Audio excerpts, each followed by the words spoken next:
We recording. Good morning, everybody. This is your girl, Sincerelysasha, the author. Thank you so much for dropping in, tuning in with me. You follow the link in my video for my self-publishing channel. So welcome. Funny story, I just done this video and it was fantastic and the phone just cut off. So I'm going to do it again. Maybe I said a little bit too much in the last video. But I've been a self-published author for about a year now. And there are some things that I didn't do in my first year of being a self-published author that I feel like people need to know in order to be successful, and they need to know it from the gate so they can prepare for an awesome project and they can keep putting out awesome projects. And I got 5 things written down today, so I'm going to be a little quicker because I don't trust this phone right now. So, yes. Number one thing that I want you to do when you're trying to self-publish is don't let anyone tell you that you are not an entrepreneur. Okay? You are an entrepreneur. You are not just doing a hobby, which I mean, if you enjoy writing, it may be a hobby. But if you're going to be selling it, you're selling a product, you are an entrepreneur. On top of that, you're going to have different kind of investments, which I'm going to tell you some things that you need to invest in a little later in my topics. But, if you're having to invest in an editor, if you're having to invest in a cover designer, if you're investing in social media marketing of any kind, running your own ads on Amazon, that is an investment that you're making, and you're concerned with return of investment. And depending on how often you publish books, or if you're continuously marketing your book, you can have fixed cost, which if you're paying social media marketing, if you're putting out, if you're doing ads every month, that's a fixed cost. If you decide one month, you want to pay somebody to social media market for you on Instagram, and you're trying to shop around different people to see who does it the best, who gets you the most traffic to your social media page and then to your website, that's a variable cost. You are an entrepreneur. If you enjoy doing it, then it's a hobby too. But if you really want to, do good, you are an entrepreneur. You're going to do your investments. You're an entrepreneur. Moving on. Number 2, do not put all your eggs in one basket. When you go on Facebook, I'm a member of a lot of Facebook groups that pertain to reading, pertain to writing. My favorite group is a group called Black Authors Unite. I've made a lot of connections in that group. And everybody has an Amazon link. Every once in a while, you'll see somebody with a real fly graphic and they have where their stuff's available other places. But most of the time you see Amazon links, and it's real easy to get into the hype that says, oh, in order for me to be successful, I have to go on Amazon.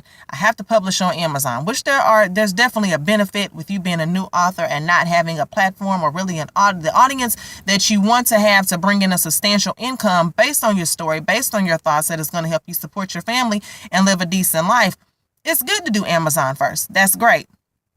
But you don't want to put all your eggs in one basket, because when you're seeing these links and you're seeing where these people have these stars and they have 95 reviews, it's real easy to feel like that's the way for you to go. But when you click that link and you go down and you see their publishing information and you see that their book was published in 2013, they had to sit on pins and needles for years for those reviews to make themselves relevant. They had to ask for those reviews. Some people had to even pay for those reviews. I've seen people offer people to pay them back for the book just to go on there and read it and leave a review. So you really have to research all your other platforms. It's a gamble because people don't know you, but you do want to research all your platforms. Let's say I haven't really made it my business to study the origination of Subway. But let's say Subway started making sandwiches in Los Angeles. You got Firehouse Subs, you have Jimmy John's, you have Penn Station.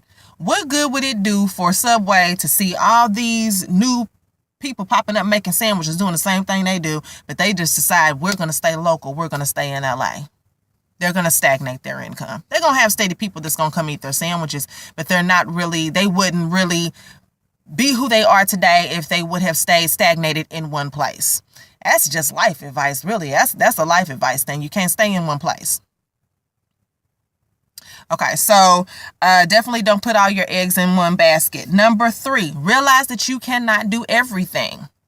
You cannot be your own editor all the time. You cannot design your own cover all the time. Sometimes you're not going to be able to do your own social media marketing.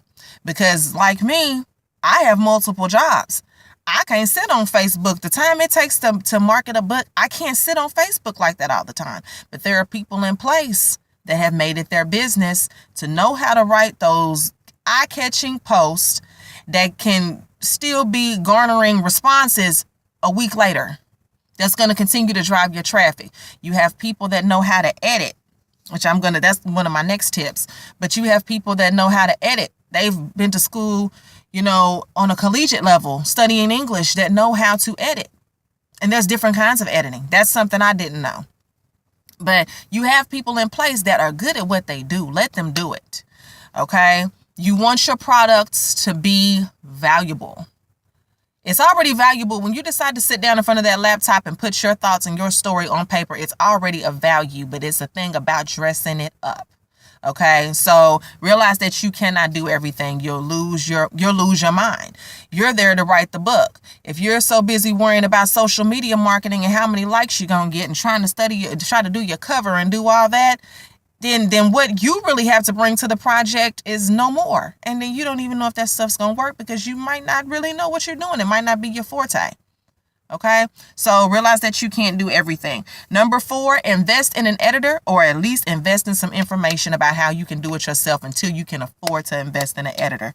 Guys, it is the most embarrassing thing to have reviews on your book and the first thing somebody says is, it was a good book, it was a good story, but it was a lot of typos. That was one of my first reviews, that I had a lot of typos because I was in such a hurry to push that book out that I did not take the time to edit. Now, I can edit somebody else's project now because, as I said, invest in what you need to invest in to learn how to do it yourself if that's what you have to do. My next book's not going to have that issue.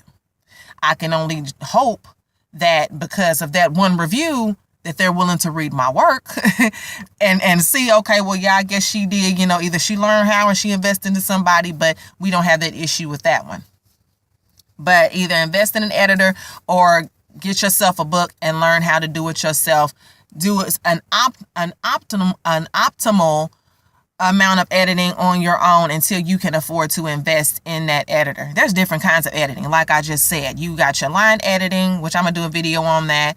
You got content editing, and then you just have a quick proofread, which is probably like the worst thing that I had to deal with was actually proofreading.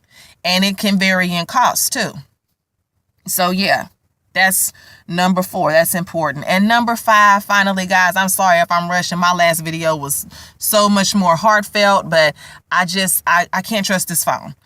Number 5 is believe in your story. Somebody wants to hear your story, especially if you're doing self-help. Somebody wants to hear your story. Somebody wants to hear your testimony. Fiction is really fun. I write fiction. I love fiction. I read fiction. I write it. I love it. People get to see how you think with fiction. People get to see how you think with nonfiction because they could have been through the same experience and they're seeing how you reacted to it. People want relatable content, okay? And if you have been blessed with the ability to do that, follow these tips and you will soar. I'm following my own tips. I can't wait to share with you all how taking my own advice has propelled my writing career. So, guys, that's all I have. I'm going to save this video. Follow me on social media. I have links in my bio. I have links to my husband tour book. And by the end of November, my 31st birthday is coming. My 32nd birthday is coming up. I'm going to have the link to that bad boy too. But follow me on Instagram. Follow me on Facebook. Follow me on Periscope. I'm getting ready to do the same video on Periscope. So follow me on there. And I hope you guys have a blessed day. Be blessed, be humble, be great. See you later. See you later.